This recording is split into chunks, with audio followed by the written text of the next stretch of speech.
최근 개인정보에 대한 보호 조치 미비로 인하여 고객의 개인정보가 유출되거나 침해되는 사례가 자주 발생되고 있습니다. 사업자 등 개인정보 처리자는 정보 주체의 동의를 얻어 개인정보를 수집, 이용하는 것도 중요하지만 이렇게 수집한 개인정보를 안전하게 보관, 관리하는 것도 무엇보다 중요합니다. 개인정보보호법은 개인정보의 안전한 관리를 위하여 필요한 보호 조치를 상세히 규정하고 있습니다. 이번 7차 시 학습에서는 사업자 등 개인정보 처리자가 개인정보를 어떻게 보호하고 관리해야 하는지를 상세히 살펴보도록 하겠습니다.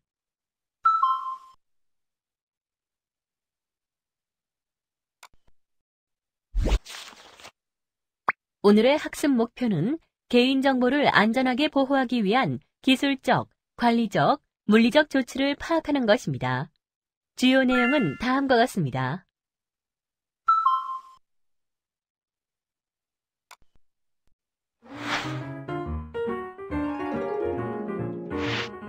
효과적인 내부 관리 계획의 수립, 시행. 김책임 씨, 지난번 이벤트 고객 정보 있잖아요. 파괴할 정보들은 모두 파괴하고 보관할 정보들은 따로 분류해 놓았지? 예, 대리님. 모두 완료했습니다.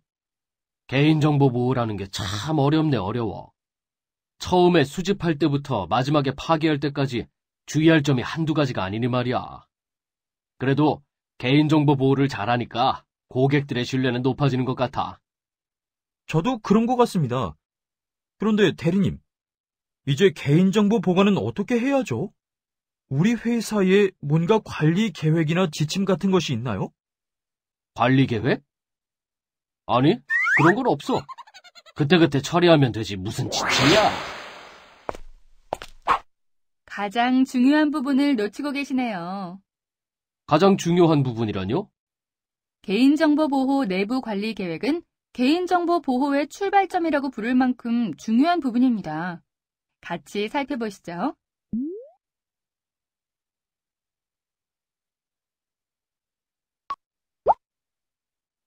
개인정보 보호 내부 관리 계획이란 개인정보 처리자가 개인정보를 안전하게 처리하기 위하여 내부 의사 결정 절차를 통하여 수립, 시행하는 내부 기준을 의미합니다. 내부 관리 계획에 포함되어야 하는 사항은 다음과 같습니다.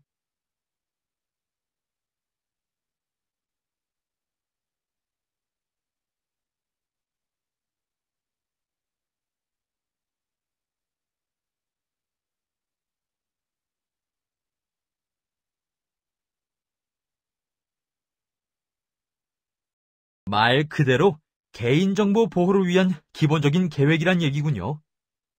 내부 관리 계획이 중요하다는 것은 알겠는데 그냥 저희들이 만들어 놓으면 되는 것 아닌가요? 아니에요. 내부 관리 계획을 시행하기 위해서는 지켜야 할 절차가 있습니다.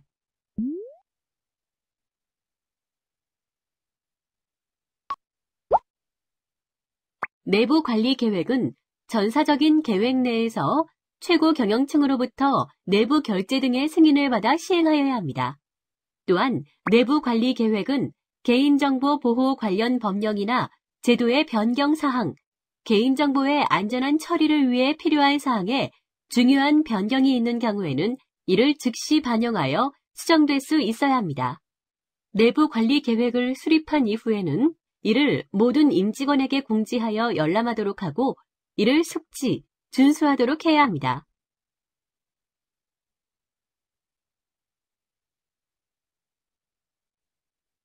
개인정보 보호를 위한 내부 관리 계획 수립에 대한 사례를 살펴보시면 도움이 되실 겁니다.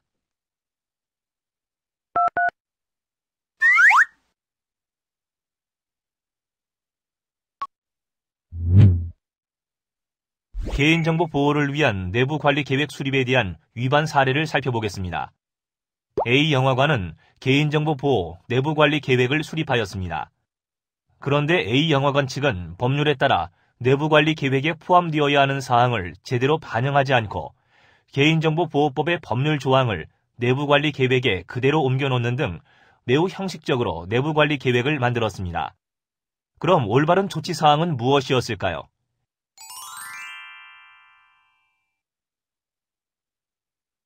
A 영화관과 같은 개인정보 처리자는 개인정보 보호 책임자의 의무와 책임에 관한 사항, 관리적, 기술적 보호 조치에 관한 사항, 자체 감사에 관한 사항, 개인정보 취급자에 대한 교육에 관한 사항 등을 내부 관리 계획에 모두 반영하여 수립해야 합니다.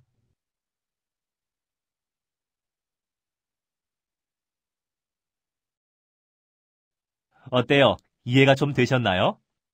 예. 이거 만만히 봐서는 안 되겠네. 우선 김책임 씨가 내부 관리 계획 내용을 준비해서 경영진 결재를 받을 수 있도록 하자고. 예, 알겠습니다, 대리님.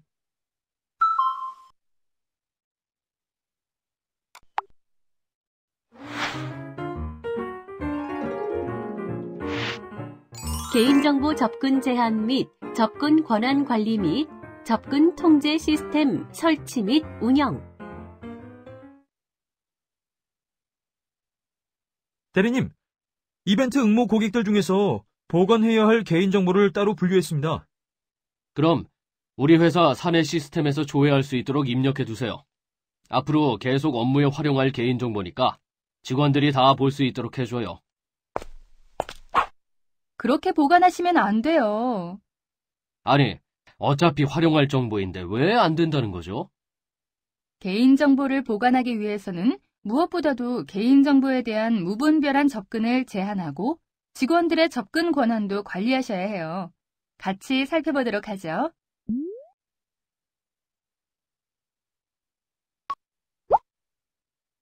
사업자 등 개인정보 처리자는 전산실, 자료보관실 등 개인정보를 보관하고 있는 물리적 보관 장소에 대해 별도의 출입 통제 절차를 수립, 시행하여야 합니다. 그리고 개인정보를 처리하는 직원 등이 물리적 보관 장소에 접근한 기록을 보관해야 합니다. 최근에는 외장 디스크, USB 메모리와 같은 보조 저장 매체를 이용하는 개인정보의 처리가 크게 늘어나고 있습니다. 그러나 보조 저장 매체는 PC, 서버 같은 전산 시스템에 비하면 크기가 작고 이동이 용이하기 때문에 분실, 도난 등의 위험이 큽니다. 따라서 개인정보가 포함된 보조 저장 매체 등은 잠금 장치가 있는 안전한 장소에 보관해야 합니다. 다음으로 개인정보 접근 권한의 관리를 보도록 하겠습니다. 만약 업무 수행에 직접 관련이 없는 사람에게도 개인정보에 대한 열람이나 접근 권한이 부여되어 있다면 불필요한 개인정보 열람이나 유출이 발생할 수 있습니다. 따라서 개인정보 처리자는 개인정보 처리 시스템에 대한 접근 권한을 업무 수행에 필요한 최소한의 범위로 담당자에 따라 차등 부여하여야 합니다. 만약 담당자의 전보나 퇴직으로 개인정보 취급자가 변경되었다면 지체 없이 접근 권한을 변경하거나 말소해야 합니다. 사업자 등 개인정보 처리자는 개인정보 처리 시스템에 접근할 수 있는 담당자의 비밀번호에 대해서도 관리를 하여야 합니다. 우선 연속적인 숫자, 생일, 전화번호, 아이디 등 추측하기 쉬운 비밀번호는 사용하지 않아야 합니다. 개인정보 처리 시스템의 비밀번호는 영문 대문자 26개, 영물 소문자 26개, 숫자 10개, 특수문자 32개의 문자 종류 중 2종류 이상을 조합시켜 최소 9자리 이상으로 하고 분기 1회 이상 주기적으로 변경 사용하여야 합니다.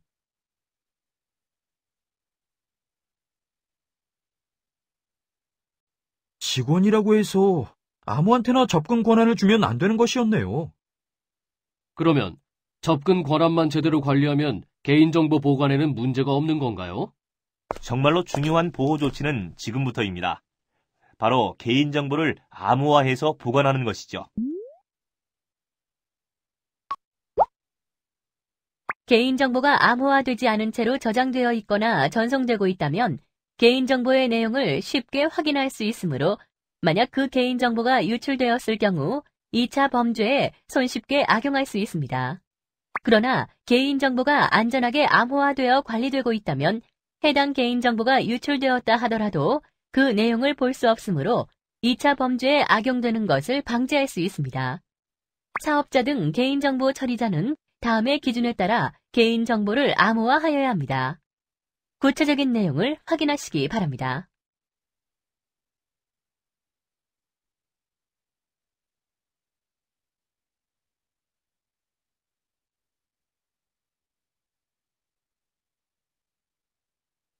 또한 사업자 등 개인정보 처리자는 정보통신망을 통해 개인정보를 송수신할 때에도 보안 서버 등의 조치를 통해 암호화를 해야 합니다.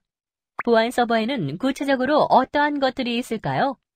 구체적인 내용을 확인하시기 바랍니다.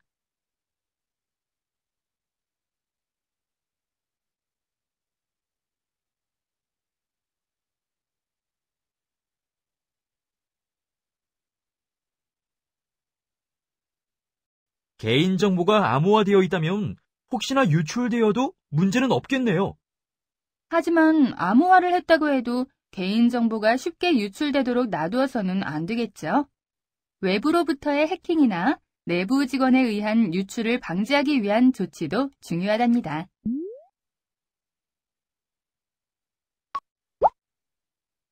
사업자 등 개인정보 처리자는 정보통신망을 통한 불법적인 접근을 방지하기 위해서 필요한 시스템을 설치하고 운영해야 합니다.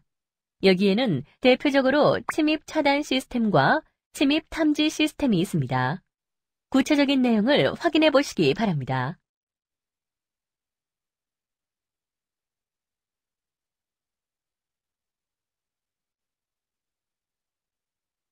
개인정보가 저장된 업무용 개인 컴퓨터는 어떻게 해야 할까요?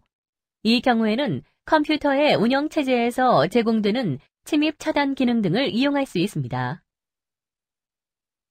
다음으로 내부 직원에 의한 유출 방지 조치를 보겠습니다.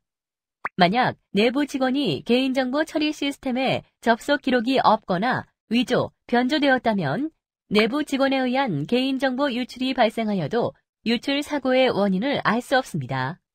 따라서 내부 직원에 의한 유출을 방지하기 위해서는 개인정보 처리 시스템에 대한 접속 기록을 보관하고 주기적으로 관리하는 것이 중요합니다. 개인정보 처리 시스템의 접속 기록은 월 1회 이상 정기적으로 확인, 감독을 실시하고 최소 6개월 이상 보존, 관리하며 별도의 물리적 저장 장치에 보관하고 정기적으로 백업 등을 실시해야 합니다.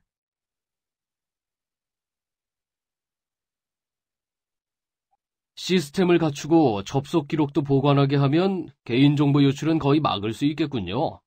혹시 컴퓨터 바이러스 같은 악성 프로그램에 의해서 개인정보가 유출될 수도 있습니다. 이에 따른 보호 조치도 같이 살펴보시죠.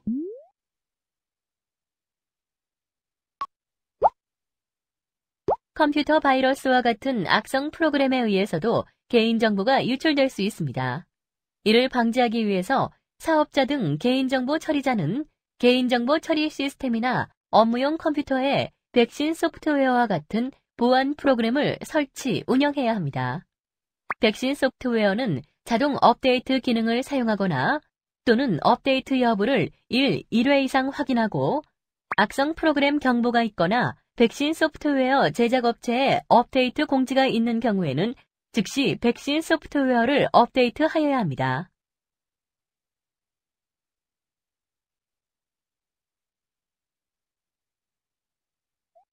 개인정보 접근 권한에 대한 관리를 소홀히 한 사례를 같이 보시죠. 이해가 되실 겁니다.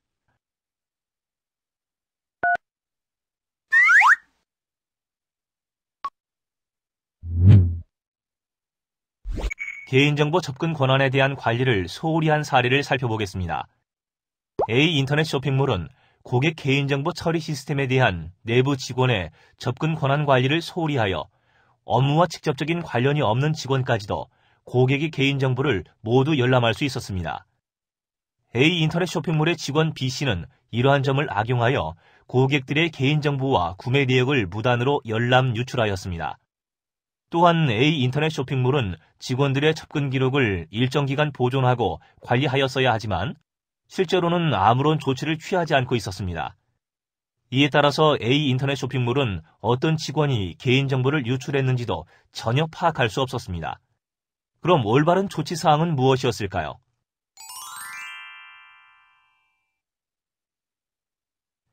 A 인터넷 쇼핑몰과 같은 개인정보 처리자는 개인정보에 대한 접근 권한을 업무 수행에 필요한 범위 안에서 담당자에 따라 차등 부여하는 등 접근 권한을 철저히 관리하였어야 합니다.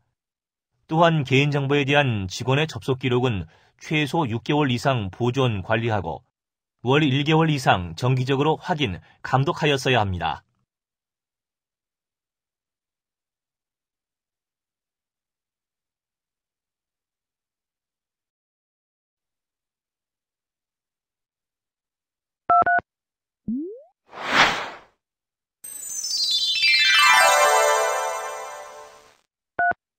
바이러스가 완전히 없어진 것 같은데요? 덕분에 오늘 많은 도움이 되었습니다. 바이러스는 언제고 다시 나타날 수 있으니 항상 주의하셔야 합니다. 그럼 저희는 이만 철수합니다.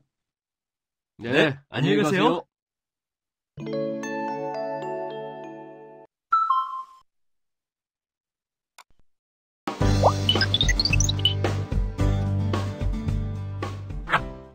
오늘 학습 요점을 정리하였습니다. 꼭 기억해 주세요.